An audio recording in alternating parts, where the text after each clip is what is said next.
River প্লেটের monumental স্টেডিয়ামে কলম্বিয়ার বিপক্ষে আর্জেন্টিনার ম্যাচে বৈষম্যমূলক ও বিদ্বেষী স্লোগান উঠেছিল গ্যালারি থেকে। আর তাই আর্জেন্টিনার ফুটবল অ্যাসোসিয়েশনকে কঠোর শাস্তি দিয়েছেন ফুটবল নিয়ন্ত্রক সংস্থা ফিফা। আর্জেন্টিনার পরবর্তী হোম ম্যাচে এক পুরো গ্যালারি শুধুই শিশু ও এনজিওদের হাতে তুলে দেওয়া হয়। আর্জেন্টিনার ফুটবল অ্যাসোসিয়েশন এএফএ জানায়, সেন্টেনারিও বাজা গ্যালারিতে বসবে বিভিন্ন ক্লাবের শিশু ও সেই সব সংগঠন যারা বৈষম্য বিরোধী লড়াই চালিয়ে যাচ্ছে। পাশাপাশি সেন্টারিও আলতা গ্যালারিতে থাকবে একটি বিশাল ব্যানার। বার্তা একটাই, ফুটবলে বৈষম্যের কোনো জায়গা নেই।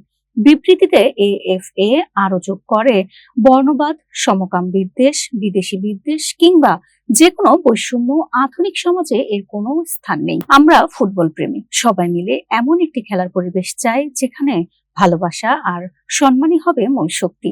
এর আগে ব্রাজিলের বিপক্ষের ম্যাচেও এমন বর্ণবাদী স্লোগান ওঠায় তদন্তে নামে ফিফা। তখন অবশ্য সীমিত দর্শকের শাস্তি থেকে রেহাই পেয়েছিলেন আলবিসেলেস্তারা, কিন্তু কলম্বিয়ার ম্যাচে ফের একই কাণ্ড ঘটায় এবার আর ছাড় পায়নি স্কালোনির দল।